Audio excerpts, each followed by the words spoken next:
YouTube. It's been a long time since I've updated. I've been very, very busy. We got into our new house, and then we had to kind of get actually into the house, so to speak, because it had a lot of like renovation stuff that we had to do before we could even move, like officially move into it. So we've been doing a lot of that. But I wanted to do a quick update just because I haven't, and I know I've had a few people asking me, you know, where are you? I'm still alive. I am going to call this 17-week update. I'll be 17 weeks tomorrow. So I'm going to just go ahead and call it a 17-week update because I may not even get this up until tomorrow. I don't know. Wednesday is when I turn over. So today's Tuesday. These last, I guess, my last update was I think 6 weeks. So it's been a long time since I've updated. There has been, I want to say not a lot of change, but there has been quite a bit of change too. I don't know if that makes sense. The medicine that I was taking for nausea, I was able to quit taking, and I have not been nauseous really at all. If I lay down at night, sorry, the TV's on behind me because the baby's sitting over here, and that's the only way to keep her occupied. Anyways, if I lay down at night, I get a little bit nauseous here and there, but it's normally just for a few minutes, you know, and then it goes away. The biggest thing that I have noticed in this last probably month is insomnia.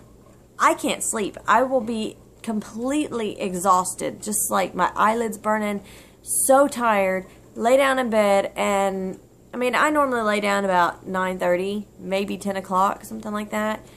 Just after all the kids get in bed and I know everybody's settled and they're not going to come in and bust in on me anyway, I lay down. Well, I'll lay there till 1, 2, sometimes 3 o'clock in the morning, just wide awake because I cannot sleep.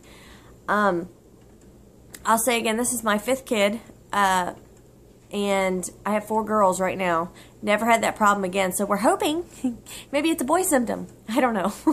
I doubt it, seriously. I'm pretty sure I'm only capable of producing girls, and I know it's his fault, but you know what I mean. Anyways, so we got into this house. I still can't work on the nursery because right now, one of the renovations we have to make is the washer and dryer is in one of the bedrooms.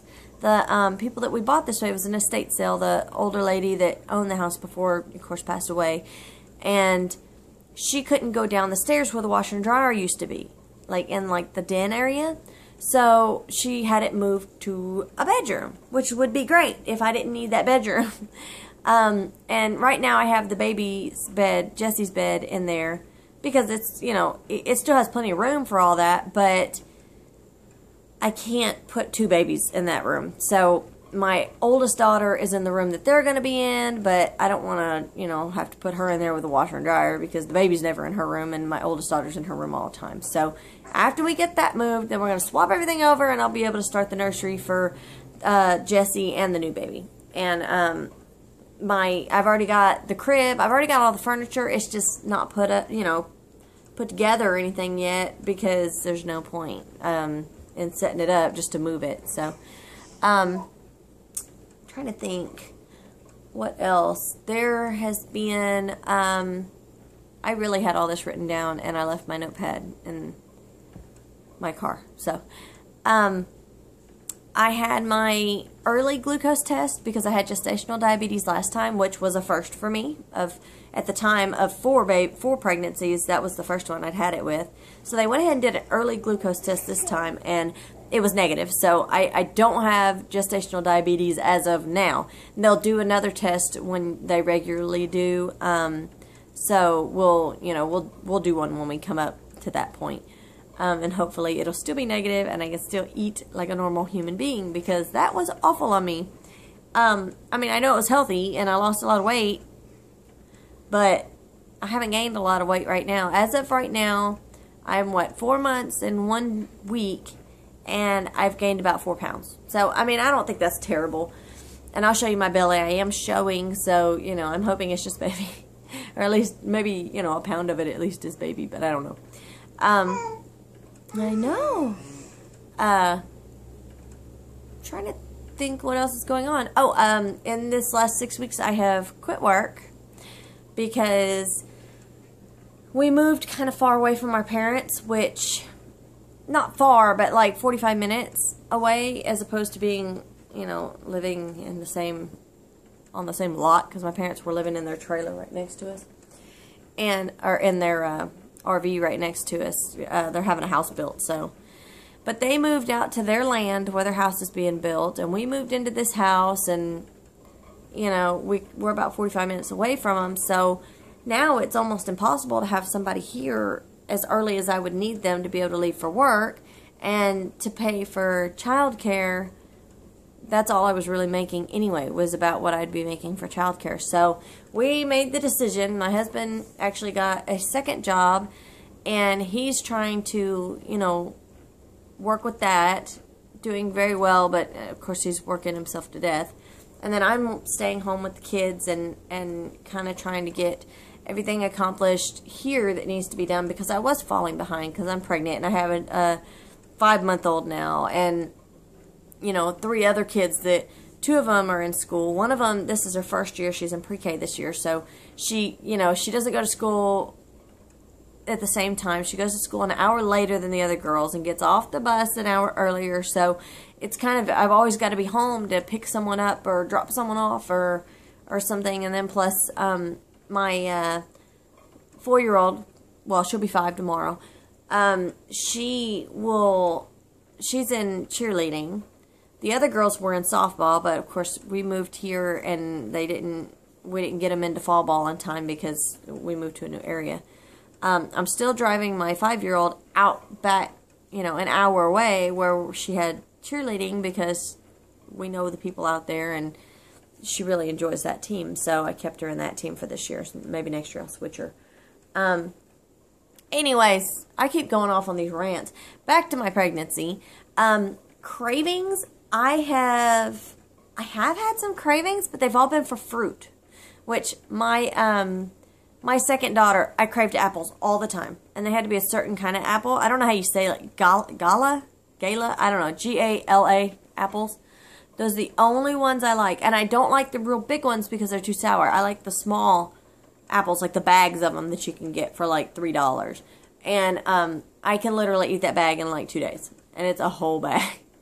And, which honestly, another pregnancy symptom is, you know, constipation. And eating apples is obviously wonderful for it, because since I've started eating apples like a mad woman, I haven't had that problem. So, I know, TMI, I know. Something else different from this pregnancy from the last one is, the last one, every time I went to the doctor, I had a UTI. Whether I knew I had it or not, they told me I had it and I had to take antibiotics or something. I have yet to get one this time. So that's a plus. It's amazing that, you know, I have a 5-month-old. I'm 4 months pregnant, so it was only a month between pregnancies, and they're totally different. Jesse's pregnancy, my last one, I was sick. I was still sick. I was sick almost the whole time, and I mean, projectile vomiting, just couldn't get off the couch. I was exhausted, wanted to sleep all the time. Now I have the insomnia, but I'm really not even tired. When I get up, every once in a while, it'll catch up with me. Like once a week, I gotta lay down and take a nap, because it catches up with me. I'm not going to bed till late. I'm waking up, you know, 7 o'clock, which I know isn't super early, but it is when you didn't go to bed till 3. And then, you know, doing it all over again, and after about a week, it'll catch up with me. I'll need a nap. An hour, I'm good. You know, I'm ready to go again. Something that it has hit me is my, pubic symphysis disorder, and I know some people say it the other way. It's symphysis pubic dysfunction, I think, is what I've also seen it called. So I don't know if that's, you know, I know it's the same thing, but I don't know what you would call it. My physical therapist calls it pubic symphysis disorder, and I found it online trying to look up PSD, which of course, you know, comes up as other things as well, other disorders, whatever, but it could also be like something dysphoric, something, I don't know. But trying to look it up. I found it up online, so I think the actual way of saying it is symphysis pubic dysfunction, is because it's like SPD instead of PSD. It's SPD. So I've been saying it backwards for like three pregnancies, and now I'm finding it's the other way. So I don't know. But I was going to show you. I got this belt for it, which I had 2 pregnancies ago. My second pregnancy, no, my third pregnancy. I'm sorry. I had one kind of like this. It was a little bit different. This one was like $40. I got it online, and it's from the Symphysis company. And it's just called a maternity belt. Let's see. So I think, oh, I'm sure that's backwards, but, you know, you read it that way. Maternity belt. But it's really cool because it goes around your hips. It doesn't go around your waist. It goes around your hips. Like, if you can imagine where your pubic bone is here, where it connects, that's where it goes around your hips. It's right there. So it's kind of low. It sits pretty low. And you tighten it up pretty much as tight as you can get it, and then it's got another thing that kind of tightens it up. And you don't tighten it as tight as you can get it then, because you'd be miserable and couldn't walk. But it keeps your pubic bone together. So instead, when you're walking, you know, your pubic bone's doing this. It keeps it together. So it kind of makes you waddle prematurely, but it's great. As bad as my pubic bone hurt, if you have your hips are clicking, which mine always did, and my pubic bone clicks and cracks and pops and grinds real bad from early pregnancy on. And then also my tailbone will do it. This will keep everything kind of in order, in line. The only thing I noticed was my tailbone. My tailbone will still click and pop. But I think it's just because you can't get it that low. It doesn't keep that in line the way that it goes. But anyways, that's pretty much all I really have. And the baby's starting to get upset, so I guess I'll let y'all go.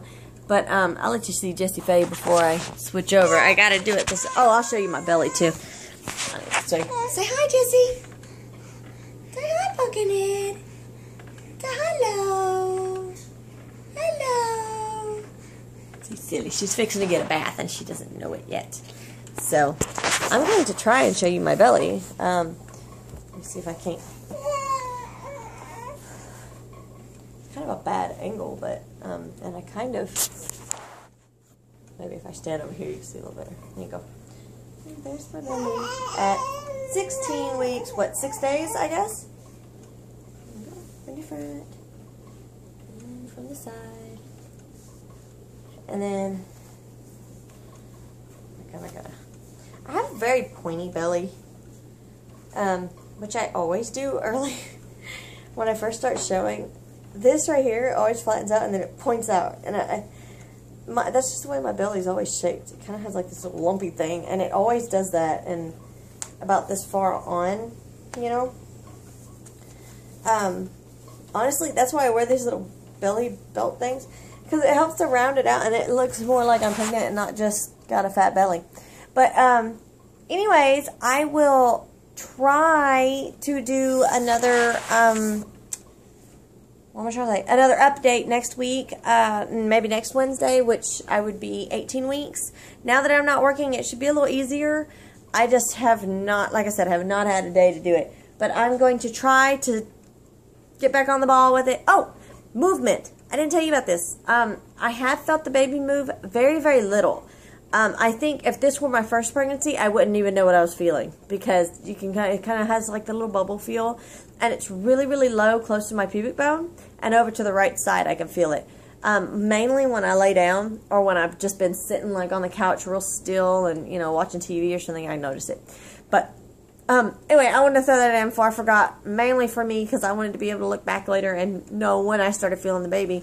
It's about a week ago, so I would say right at the beginning of 16 weeks. But I guess that's it, and I will talk to y'all hopefully next week. See y'all later. Bye.